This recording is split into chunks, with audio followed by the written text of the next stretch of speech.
Bonjour à tous, bonjour à toutes. On se retrouve pour cette petite vidéo pour le cours d'aujourd'hui, donc du 28 avril. D'abord quelques petites précisions. Il nous reste, en comptant ce cours-ci, 4 cours, hein, donc voilà. Et le dernier cours est, en général, je l'utilise pour refaire un examen des années précédentes. Donc là, sur Moodle, par exemple, donc voilà, vous avez notamment l'examen de 2018. Donc voilà. Et, et ce dernier cours-là, la seule différence évidemment, c'est que ce sera compliqué de refaire directement l'examen avec vous. Donc je vous demanderai pour ce cours-là d'essayer de faire l'examen. Et enfin, vous avez également donc les exercices supplémentaires, hein, qui sont ici. Et donc je vous demanderai pour ce cours-là d'avoir fait l'examen et on essaiera de se faire une petite vidéoconférence Team où je répondrai du coup à vos questions par rapport à l'examen par exemple, même si je pense que j'ai précisé tout ce qu'il fallait sur l'examen oral, même si je donnerai encore quelques indications sur comment ça va se passer peut-être au fur et à mesure de mes vidéos. Mais donc voilà, ou des questions sur le cours, bien entendu. Donc, je précise que, bien évidemment, ces vidéos, c'est pas exactement comme si vous aviez le cours avec moi, parce que je peux présenter différemment les choses, etc. Ici, le but de ces vidéos, c'est d'aller à l'essentiel, et comme mon examen n'est qu'un examen d'exercice, je ne traîne pas, je ne détaille pas forcément tout de la même manière avec les vidéos que vous avez ici. Mais on va dire que les vidéos, au moins, sont amplement suffisantes il y a toutes les informations nécessaires dedans pour réussir l'examen par rapport à l'examen. Voilà. Disons que ça manque peut-être parfois d'anecdotes et d'informations supplémentaires. Bien, donc, à la dernière vidéo, on avait fait des rappels de mathématiques financières, on avait fait quelques exercices là-dessus. Maintenant, on va enchaîner justement avec le cœur du contenu ici. Donc, comme d'habitude, retourner ici dans le cours, donc le cours qui est ici, voilà. Et on est à la partie, voilà, on avait fait les rappels de mathématiques financières, et on est ici. Donc, avec les probabilités viagères de base. Donc, voilà, je vais parcourir un petit peu le cours avec vous, et puis on va détailler, évidemment, certaines choses, et on va faire des exercices, et je vais vous donner des exercices à faire ensuite, que je corrigerai dans une prochaine vidéo, comme d'habitude. Donc, pour commencer, bon, ici on parle de probabilité. Donc une petite remarque, on ne parle que des probabilités viagères sur une tête, parce que sinon ça complexifie pas mal les calculs, donc petite précision. Donc probabilité de survie ou de décès. Donc c'est la probabilité qu'un individu d'âge X soit vivant dans N années encore, et on a une note NPX. Donc X, c'est l'âge qu'il a, et N, c'est le nombre d'années qui va survivre, quelle est la probabilité de cette survie.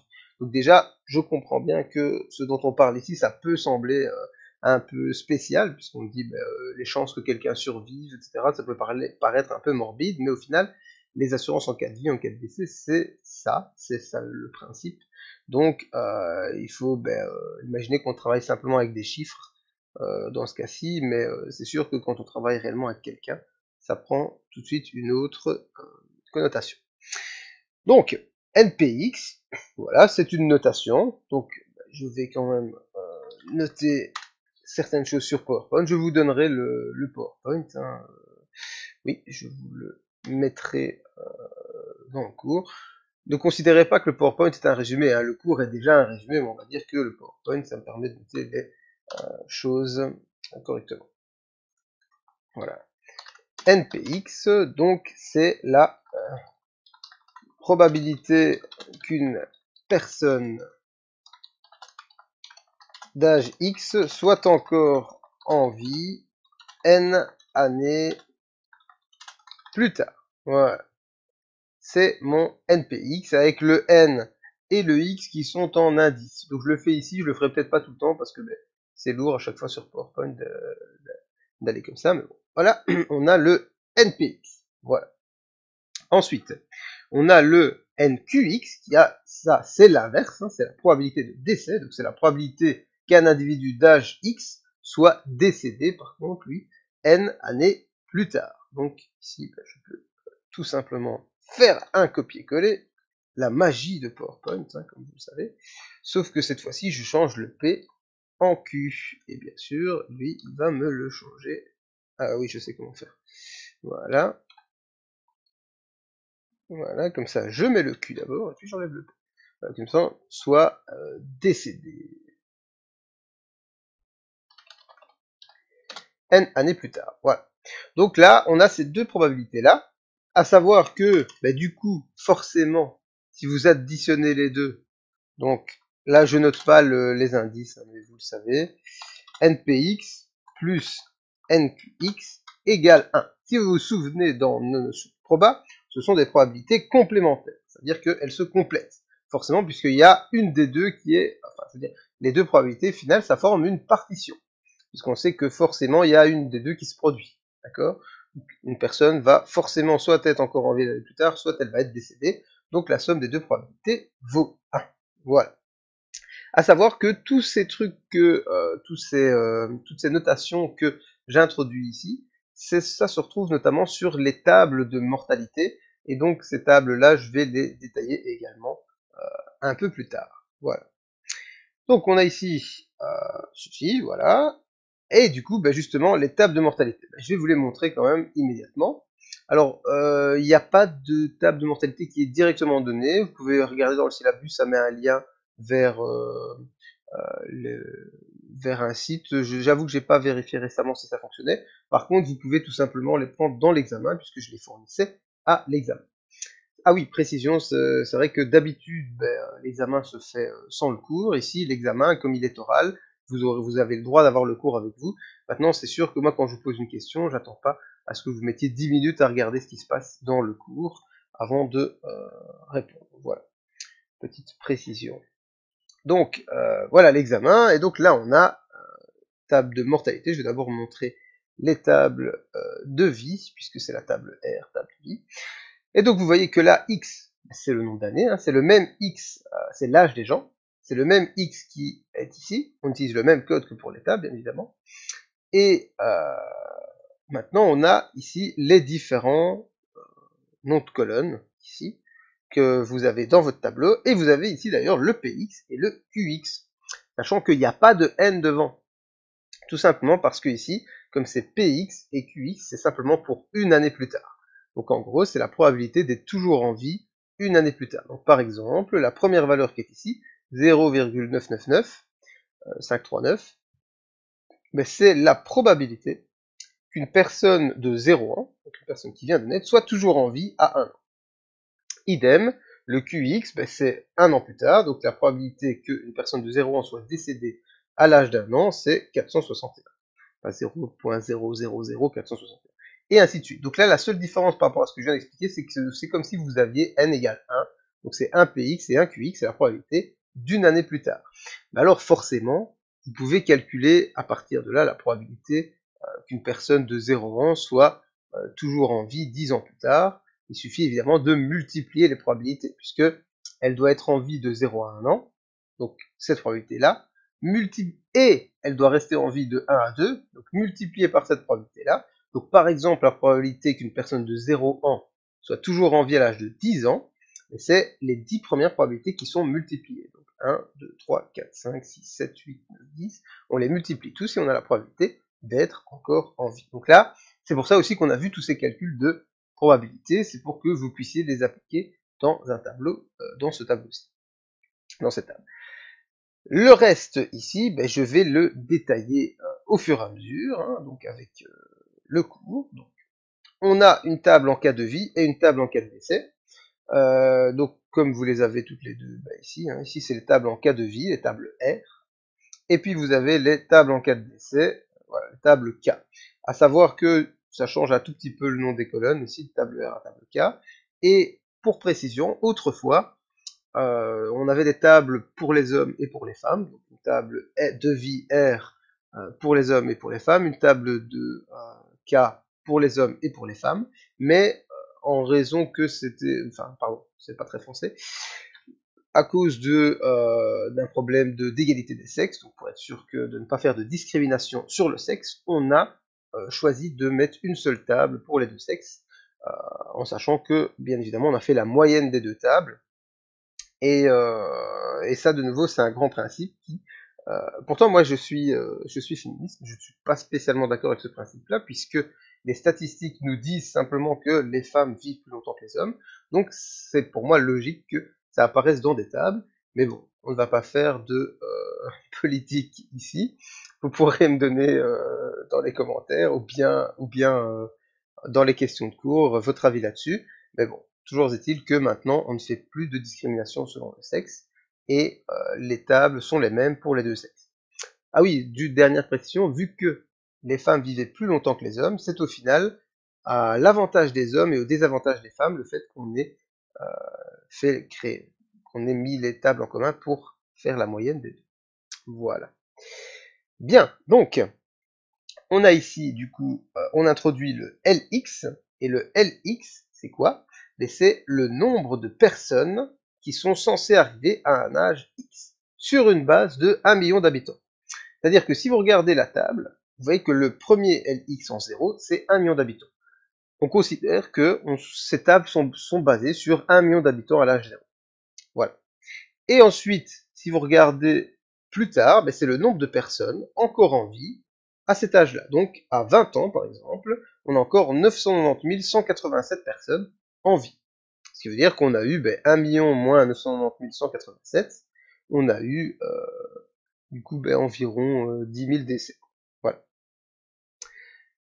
Donc ça, c'est le LX, c'est ça ce que ça représente. Donc ici, il est avec une majuscule sur les tables, hein, donc en général, moi je l'utilise plutôt avec une majuscule. Donc LX, c'est nombre de personnes sur 1 million encore en vie à l'âge X. Voilà. Bien. À partir de là, on peut forcément savoir calculer le nombre de personnes qui sont décédées sur ce nombre d'années, mais sur nos tables, c'est pas ça qu'on a comme valeur. Qu'est-ce qu'on a comme valeur? On a ici le petit dx. Donc le petit dx ici, c'est quoi? C'est le nombre de personnes qui décèdent d'année en année. C'est-à-dire que par exemple ici, on a 1 million de personnes. À un an, on en a encore 999 539, qui veut dire qu'il y en a 461 qui sont décédés à l'âge de 0. Donc le petit dx, ça représente le nombre de personnes décédées à cet âge.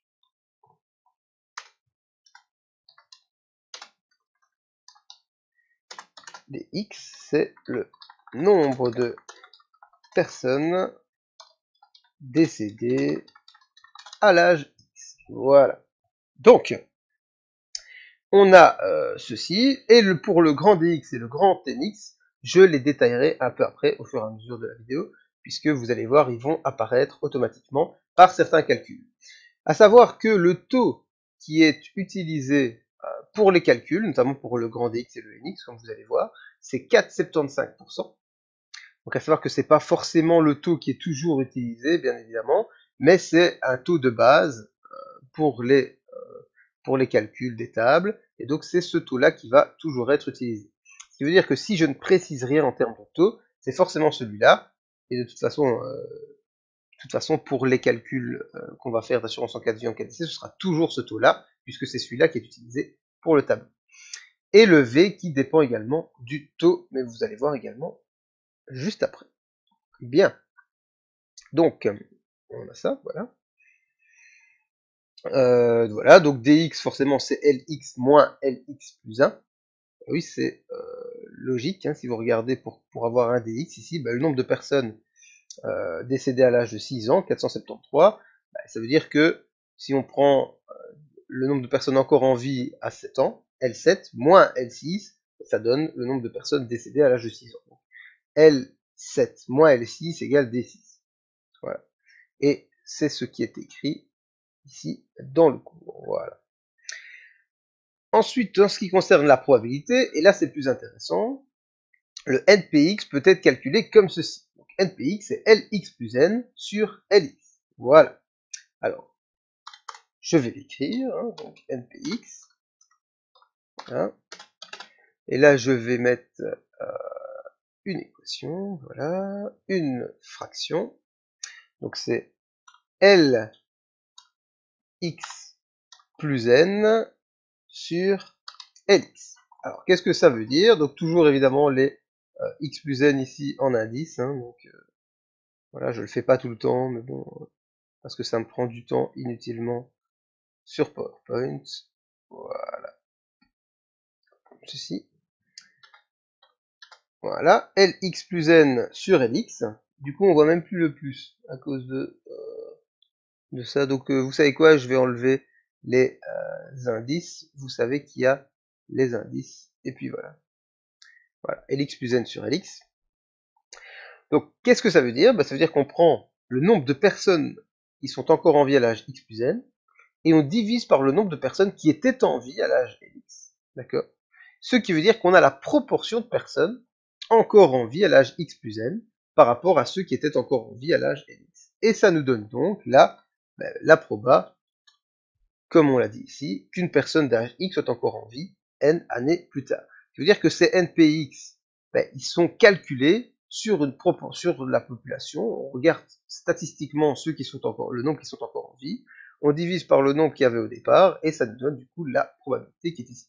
Donc le npx, ils ne l'ont pas sorti de nulle part, il est calculé simplement à partir de ce tableau, comme ceci. Donc, Lx plus n sur Lx. Voilà. Bien, voilà. Donc c'est une probabilité conditionnelle, hein, donc par rapport au probabilité qu'on a vu justement. Donc c'est la probabilité que quelqu'un, s'il est encore en vie à l'âge x, soit encore en vie à l'âge x plus n. Donc la probabilité que quelqu'un soit en vie à l'âge x plus n, si il vit à l'âge x, probabilité conditionnelle comme on l'a vu dans la partie probable. Le Qx, lui, maintenant, c'est le nombre de décès. Et là, il y a une petite erreur dans le cours, c'est petit dx, d'accord? Petit dx par rapport au tableau, parce que sinon vous pourriez confondre, vu qu'il y a un grand dx et un petit dx. C'est bien petit dx qu'il faut utiliser. Donc, la probabilité de décès, c'est évidemment le nombre de décès divisé par le nombre de personnes en vie. Voilà. Et forcément, on peut trouver le Qx également par rapport à la formule qu'on avait vue, celle-ci. Hein, voilà, si vous avez le npx, vous pouvez trouver le nqx en faisant 1 moins le npx, comme on l'avait vu, bien entendu, dans les probas complémentaires. Voilà. Je me trompe tout le temps. Voilà, très bien. Donc, le modèle qui est utilisé, justement, c'est le procédé de Malcolm. Donc, là, c'est simplement de nouveau pour information, hein, ça je ne vous demanderai pas à l'examen, mais c'est juste intéressant de se poser la question. Donc on part du principe, comme ici, qu'à partir d'un certain âge x, le taux instantané de mortalité est celui-ci. Il suit cette formule, avec des alpha, bêta et c qui sont déterminés pour se rapprocher des valeurs théoriques du tableau. Et à partir de là, lorsqu'on intègre, on obtient un Lx qui vaut ceci, et les valeurs de k ici sont calculées à partir de L0, voilà, et donc k on a ceci, et les autres valeurs sont utilisées pour se rapprocher le plus possible, et on trouve par exemple des valeurs comme ceci pour les hommes belges, voilà. Donc ici c'est simplement des petites données théoriques sur d'où ça vient, si jamais vous en avez besoin, on ne sait pas, je ne sais pas exactement dans quel cas, mais on ne sait jamais. Vous pourrez trouver des notions théoriques à ce sujet-là en vous renseignant sur le modèle de McEwan. Voilà. Donc le phénomène d'antisélection, c'est une assurance sur la vie qui sera généralement prise par des gens qui considèrent qu'ils ont de bonnes chances de toujours être en vie à l'assurance du contrat, et donc on assiste à un phénomène de sélection par la personne qui contracte l'assurance. Donc ça veut dire quoi? Ça veut dire que nous, on a nos tables de statistiques, c'est bien beau, ça représente la réalité des gens qui sont encore en vie, des gens qui sont décédés, etc. Mais quelqu'un qui va prendre une assurance en cas de vie, il va très souvent être en bonne santé. C'est-à-dire que vous n'allez pas pronostiquer que vous allez être encore en vie 10 ans plus tard si vous toussez tout le temps, si vous avez déjà eu une attaque ou ce genre de choses. Donc, en général, ceux qui prennent les assurances en cas de vie, eh bien, ils ont plus de chances d'être encore en vie justement par rapport à la date qu'ils ont choisie. Et idem, ceux qui prennent une assurance en cas de décès, c'est qu'ils sont malades et qu'ils imaginent peut-être qu'ils vont décéder entre-temps. Et donc, il y a plus de chances également qu'ils meurent. Et c'est pour ça que nos tables ici ont des valeurs différentes. Si vous regardez la table R, c'est en cas de vie, c'est ce qu'on utilise ici. Et on voit que par exemple ici, il y a 461 personnes qui décèdent la première année, puis 462 et ainsi de suite. Tandis que dans les tables en cas de décès, où là, on a plus tendance à dire que les gens vont décéder, puisque les gens choisissent, prennent une assurance en cas de décès, on voit que voilà, 847 qui décèdent la première année, et ainsi de suite. Ce qui veut dire que ici, la table va descendre beaucoup plus vite, en termes de nombre de personnes encore en vie, que la table des R, où là, on estime qu'il y a plus de chances que les gens restent en vie plus longtemps. Donc voilà également une explication de la construction des tables. Voilà. Donc ça, c'est ce que je vous ai précisé. Vous avez certaines valeurs, certains paramètres de Makeham, comme je l'expliquais pour les hommes en cas de décès, pour les femmes, pour les hommes en cas de vie, pour les femmes en cas de décès et pour les femmes en cas de vie. Mais on a fait la moyenne des deux tables pour les hommes et pour les femmes. Et vous pouvez trouver ces tables ici. Voilà pour une petite, quelques notions, on va dire, théoriques là-dessus et l'utilisation des tables. Maintenant, on va rentrer un peu plus dans le vif du sujet au niveau des calculs. C'est-à-dire que le problème d'un assureur, c'est de pouvoir déterminer, à la date de souscription d'un contrat, la valeur d'un engagement à long terme dont la réalisation est incertaine. D'accord ? Donc on parle de ce qui s'appelle la valeur actuelle probable. C'est-à-dire que c'est une valeur qui est probable et qui n'est pas calculée facilement, comme avec les principes de mathématiques financières qu'on a déjà vus. Donc si vous vous rappelez ce qu'on a vu juste avant au niveau des mathématiques financières, donc on avait vu que notre Cn, qui était égal à C0 fois 1 plus I exposant N. Voilà, et je vais mettre le N quand même en exposant. Voilà, comme ceci. Ça, c'était notre... voilà. Ça, c'était ce qu'on avait obtenu avec les mathématiques financières, un intérêt composé. Maintenant, la différence avec cette formule, ça va être quoi? Mais ça va être que ici, on a une certaine probabilité qui intervient. C'est-à-dire que c'est ce que la personne va toucher si elle est encore en vie à un certain âge. Ce qui veut dire que si elle décède entre-temps, elle ne va rien toucher du tout. Et donc, ce capital, il doit évoluer différemment. Puisqu'il y a un facteur probabilité, il faut qu'on gagne plus. Ah oui, si je me place mon argent, c'est 0, à la banque pendant 10 ans, et je vais toucher cette somme-là. Et elle va pas s'en aller, et si je meurs, ce sera pour mes enfants.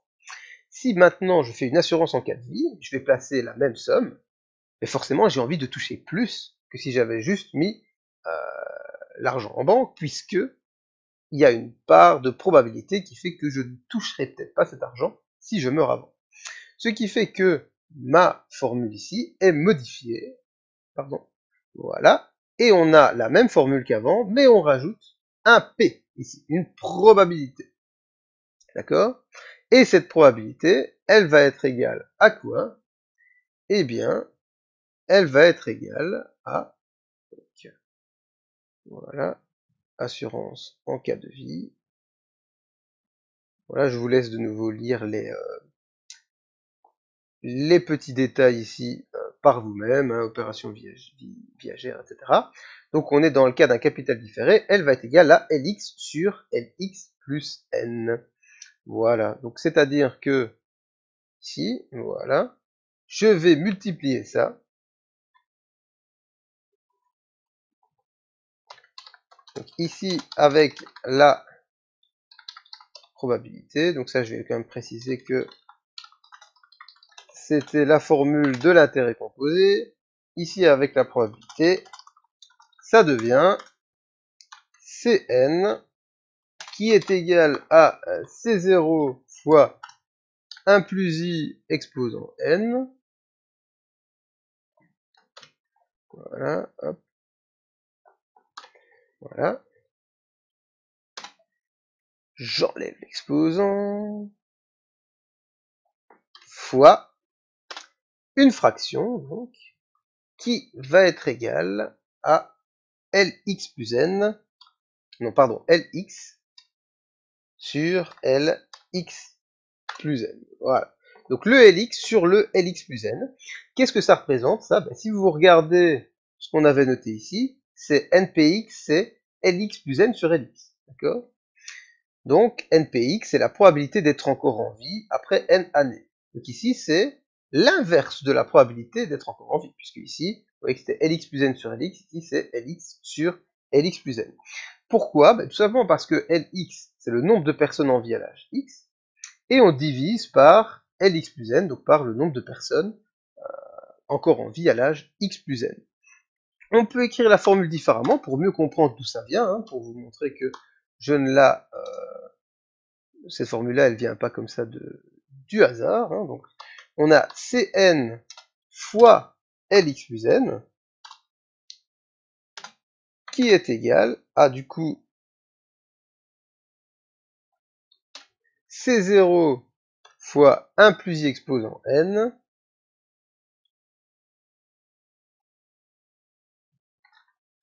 fois Lx. Voilà.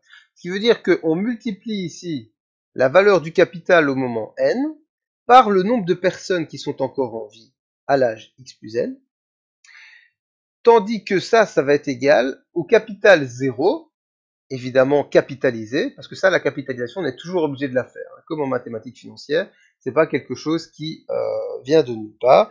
On est toujours obligé de faire la capitalisation. On peut pas considérer que c'est 0, ça vaut toujours c'est 0. Il faut l'avoir capitalisé par le nombre d'années en plus, donc n années. Et on voit que ça correspond à Lx, au nombre de personnes encore en vie à l'âge x. Donc en gros, ça veut dire que si vous avez 10 personnes, par exemple, puis imaginons qu'au lieu d'avoir de tableau à 1 million, on a 10 personnes seulement. Donc si on a 10 personnes à l'âge Lx, c'est-à-dire que ces 10 personnes vont mettre cette somme-ci, vont mettre leur C0, le C0 va être capitalisé pour obtenir cette somme-là, et imaginons que sur les 10, il n'y en a plus que 9 qui vont être encore en vie à l'âge x plus n, et bien ça veut dire que les 9 personnes vont pouvoir se partager du coup une autre valeur, une K1Cn, qui est ici. Donc c'est ça que ça veut dire. Ça veut dire que le Cn, il évolue non seulement avec la capitalisation, le C0 on le multiplie par 1 plus i exposant n, mais il évolue également parce que si il y a plusieurs personnes qui font une assurance, ben entre guillemets, ceux qui décèdent donnent leur argent à ceux qui sont encore en vie. C'est ça que ça représente au final, cette formule-là. De nouveau, ça peut paraître très cynique, mais c'est comme ça. Le principe des assurances en cas de vie, c'est ça. C'est que ceux qui décèdent, ils donnent leur argent, en fait, à ceux qui sont encore en vie. Ce qui veut dire aussi que, techniquement, l'argent qui est ici, donc l'argent qui circule comme ça lors des assurances en cas de vie et en cas de décès, il n'y a pas d'argent qui va dans les poches de l'assurance. C'est-à-dire que il n'y a pas d'argent qui, l'argent par exemple, vous vous dites, allez, j'espère que cette personne-là va décéder, parce que si elle décède, je ne devrais pas lui verser sa prime. Ben au final, ça change rien, parce que cette prime, c'est comme si en quelque sorte elle allait à quelqu'un d'autre. Et au final, du coup, ben, ça veut dire quoi? Ça veut dire que là où évidemment l'argent est fait, c'est au niveau du travail d'assureur, au niveau administratif et bien d'autres choses, mais ce n'est pas un moyen pour l'assurance de gagner de l'argent. Puisque, selon les formules, tout l'argent payé par les gens qui prennent une assurance va retourner à des gens qui prennent une assurance également, ceux qui sont encore en vie. Donc voilà, d'où vient cette formule. Donc ça, c'est 1 sur NPX, hein, comme je le précisais. Et si vous regardez, du coup, ici, ben, donc déjà, on sait que Lx est plus grand que Lx plus n. Forcément, si vous regardez les tables, le L, imaginons que c'est quelqu'un de 20 ans qui fait une assurance en cas de vie jusqu'à 40 ans, ben, forcément, le L20, qui est ici, 990 000, est plus grand que le L40, 974 000. C'est logique. Bien. Donc voilà, c'est ce que je vous expliquais. Et donc maintenant, ben, un petit exemple. Un homme de 25 ans, je ne vais pas prendre, on va le faire ensemble, hein, je ne vais pas regarder la solution. Un homme de 25 ans souscrit à une assurance en payant un montant de 100 000 euros. Le contrat prend fin 20 ans plus tard et le taux d'intérêt est de 4,75%. Donc comme je vous l'ai dit, ici c'est précisé, mais je ne le préciserai plus parce que c'est le taux d'intérêt dans les tables. Donc un homme de 25 ans souscrit une assurance en payant un montant de 100 000 euros. Ce qui veut dire que, ben, si je prends mon exemple, donc, 25 ans, 20 ans plus tard, 100 000 euros, donc 100 000 euros quand il a 25 ans, ce qui veut dire que, ça c'est un truc aussi que je vous donne, quand vous faites les exercices, notez bien, vous notez votre formule, puis vous notez bien chaque valeur, ça vaut quoi. Donc le C0 ici, c'est 100 000 euros, vous avez le X qui vaut 25 ans, puisque X c'est l'âge auquel on prend l'assurance, donc à 25 ans, et vous avez le N qui vaut 20. Voilà. Et là, je change le X égal. Voilà. Et donc vous n'avez plus qu'à appliquer la formule, voilà, comme ceci. Donc j'applique ma formule, qui est celle-ci, voilà, ici. Donc, C0 fois 1 plus X plus N, fois Lx sur Lx plus N, donc c'est Cn. Ici, Cn, bon, vous pouvez noter C20 si vous voulez, mais bon, voilà, c'est 20 ans plus tard, donc on pourrait le noter C45, au final, peu importe comment on le note. Donc c'est 100 000, multiplié par le taux d'intérêt, c'est 1,0475, voilà, exposant 20, attendez, voilà, exposant 20, que je multiplie par Lx sur Lx plus n, donc là je vais insérer une fraction, voilà, Lx sur Lx plus n, donc Lx c'est L45, je vais dans ma table et je cherche L25 pardon, qui est là, 987 273, donc ici c'est 987 273, et ici ben, c'est L45, du coup Lx plus n, donc L25 plus 20, L45, L45 qui est ici équivaut, je suis bien dans les R, oui, je suis bien dans les R, L45 qui vaut 967 127. 967 127, voilà.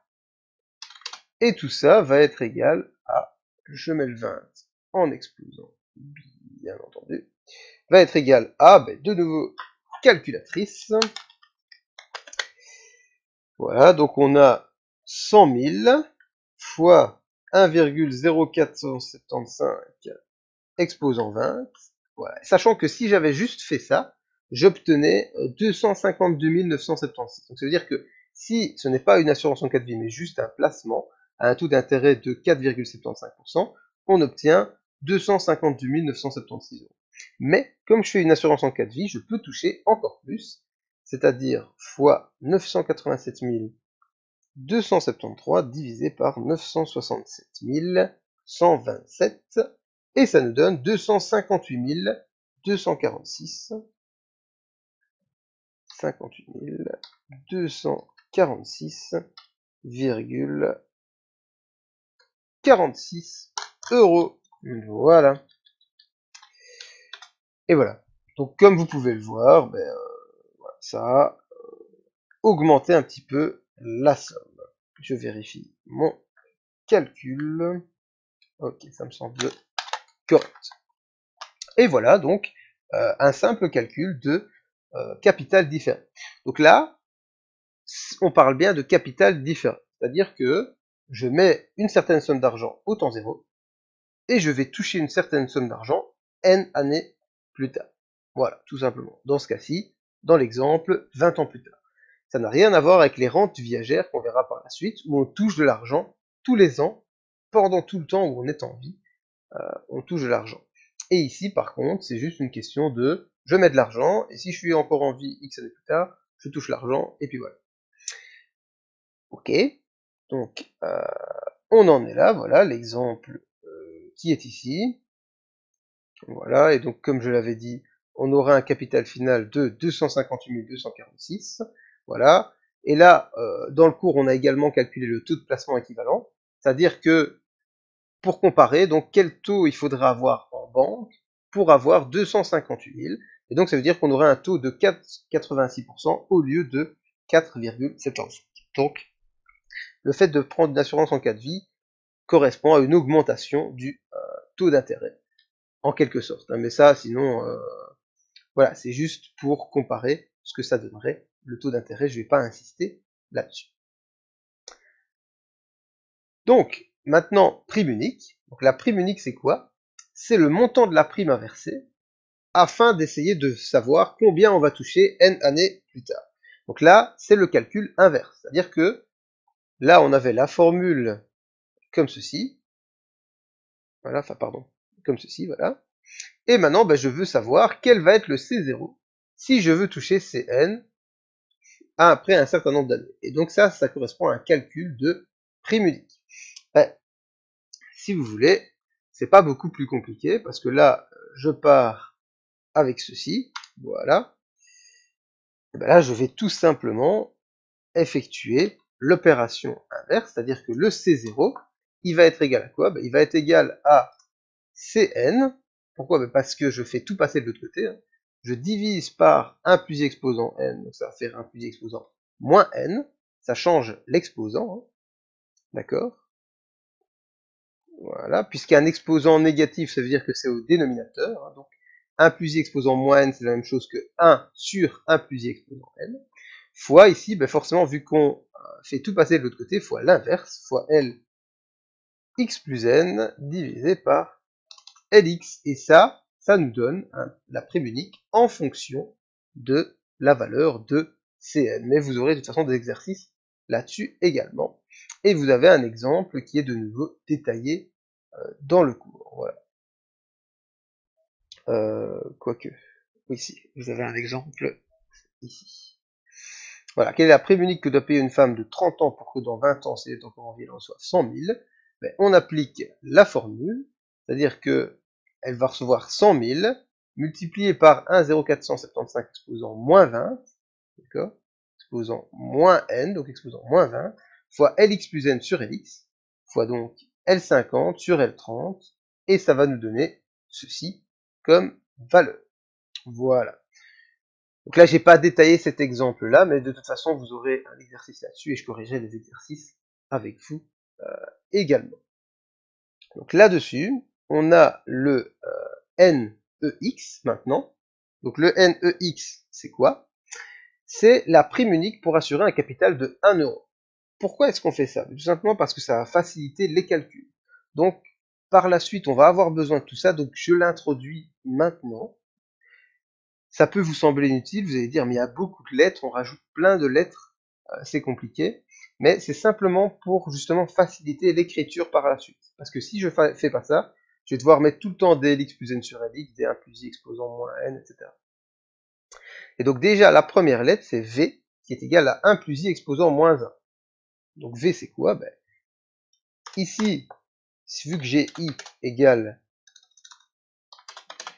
i qui vaut 4,75%, et donc forcément, 1 plus i, c'est 1,0475.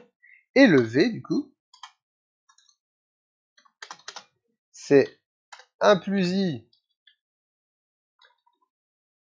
exposant moins 1. Et donc, ça veut dire qu'on va faire 1,0475 exposant moins 1. Donc, c'est 1 sur 1,0475. Et ça nous fait 0,9547. Voilà. Et le moins 1, il est en un exposant comme ceci. 0,9547. Et si vous regardez vos tables, voilà le fameux V qui est là. 0,9546, etc. Et c'est le V qui est utilisé. Voilà. Et on définit ensuite le NEX comme 1 plus I exposant moins N fois NPX.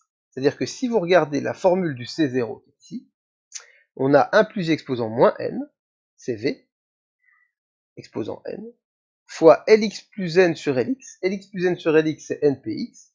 On l'avait vu ici. Hein. Lx plus N, pardon, ici, sur Lx, c'est NPX. Donc ici, dans ma formule Lx plus N sur Lx, je peux le réécrire sous la forme de NPX. Voilà. Mon Lx plus N sur Nx, c'est NPX. Voilà. Et donc maintenant, du coup, je définis le fameux NEX. Voilà, NEX, qui donc est égal à V exposant N multiplié par NPX. Voilà, donc le V ici. Voilà, multiplié par NPX, puisqu'il correspond à 1 euro. Donc en fait, ça revient à faire 1 fois V exposant N fois 1 plus I exposant moins N fois Lx plus n sur Lx qui vaut Npx. Et donc le Nex, ça correspond à la prime unique qu'on va toucher pour toucher 1 euro dans N années quand on a l'âge X. Voilà ce que c'est le Nex. Je vais le noter en dessous. Nex égale prime unique à verser pour toucher 1 euro quand 1 euro, pardon, dans N années quand on est âgé de X ans. Voilà. Donc j'espère que c'est clair pour vous. Le Nex, ça vaut quoi? Donc là, le V, on a simplement dit que c'était 1 plus I exposant moins 1. Donc 1 plus I exposant moins N, c'est V exposant N. Le Npx, c'est ceci. Voilà. Et du coup, comme la prémunie, ce qu'on va toucher, on considère que c'est 1 euro, on multiplie par 1, et donc Nex, c'est V exposant N fois Npx. Voilà ce qu'on obtient ici. Et ensuite, du coup, on a ceci, voilà. Et donc le Nex, si on le travaille un peu, on voit que ça donne ceci. C'est-à-dire que on a V exposant N fois Lx plus N sur Lx. Voilà. Donc ça, c'est dans ma formule ici. Hein. V exposant N fois Npx, donc fois Lx plus N sur Lx, puisque Npx, c'est Lx plus N sur Lx. Je fais quoi ici? Je multiplie par Vx au numérateur et au dénominateur.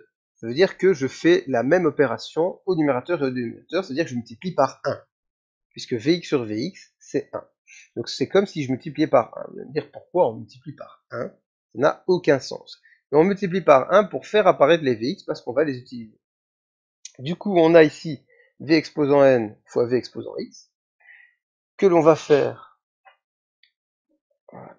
Attendez, juste une seconde.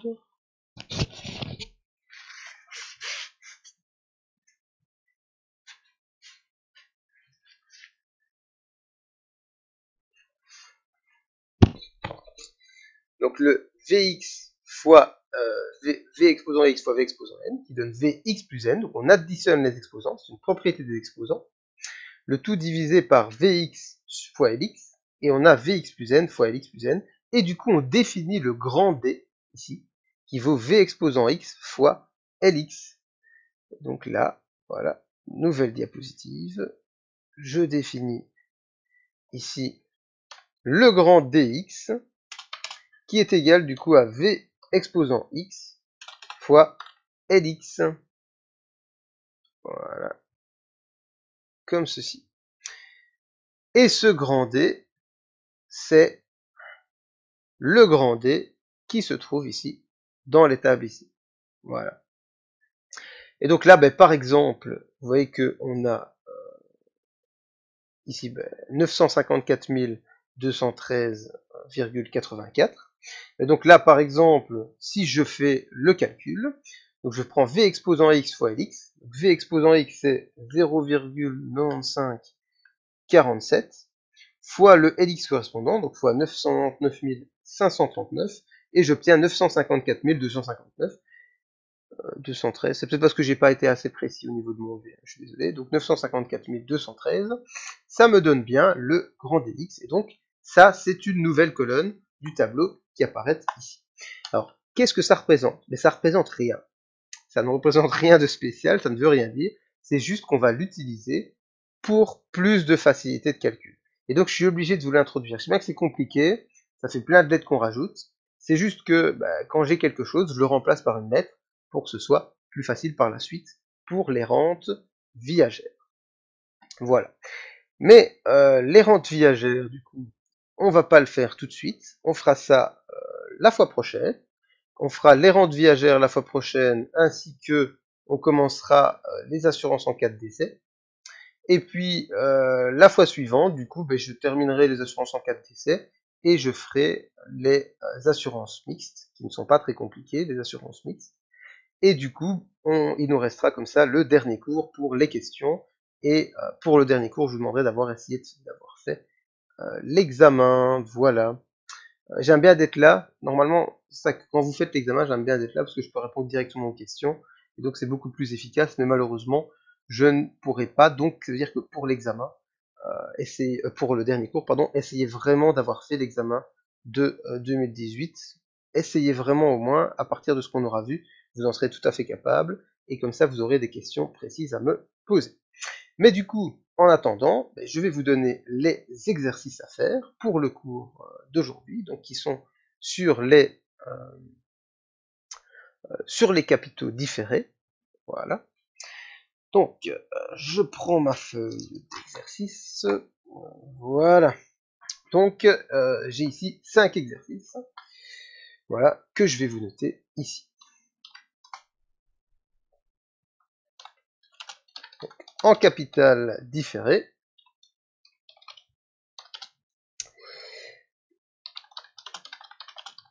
quel prime unique doit payer un homme de 52 ans, donc je mets H pour homme et F pour femme, pour toucher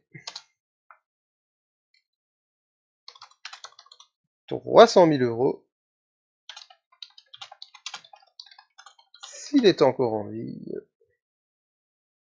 à 75 ans. 2. Toujours en capital différé. En fait, je vais le copier puisque ça va revenir tout le temps. Voilà.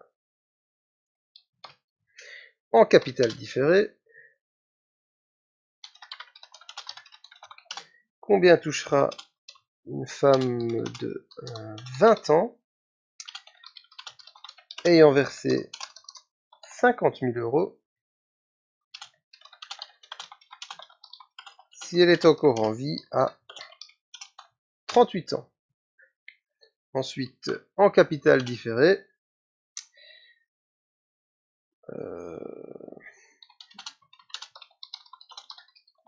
une femme désire toucher 100 000 euros à ses 60 ans. Elle a aujourd'hui 45 ans,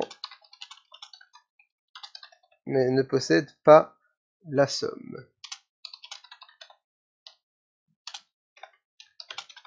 Elle propose de payer en mensualité pendant 5 ans, taux de 6%.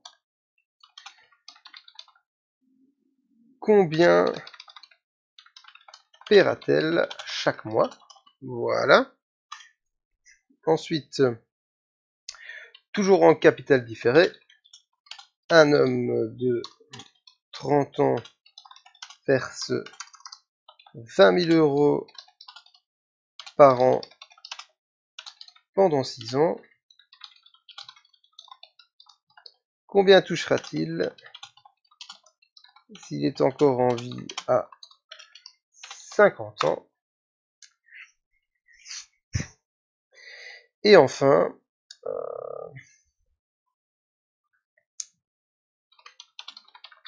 un homme de 65 ans touche aujourd'hui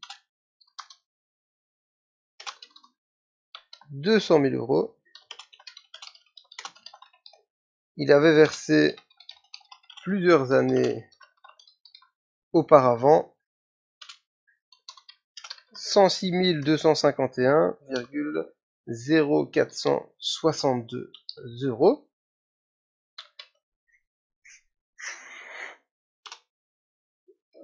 Voilà.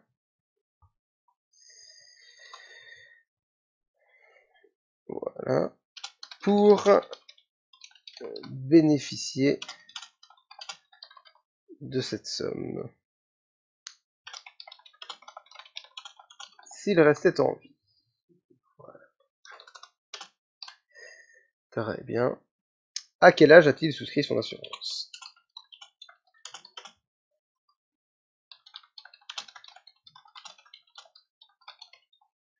Voilà, donc là vous avez les 2 premiers exercices qui sont entre guillemets assez simples, assez classiques par rapport à ce qu'on vient de voir.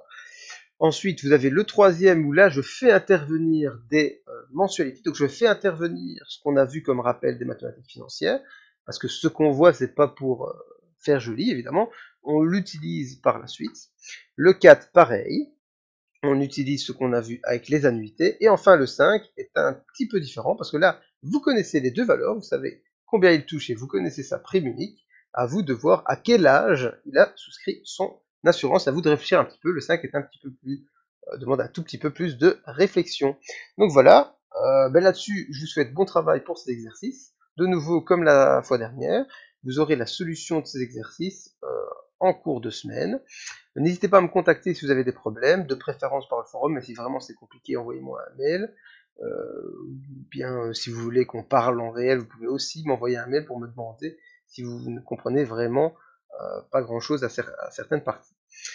Voilà, donc c'est tout pour aujourd'hui. On se retrouve donc plus tard dans la semaine pour la correction et la semaine prochaine pour la suite avec les rentes viagères. Portez-vous bien et à bientôt.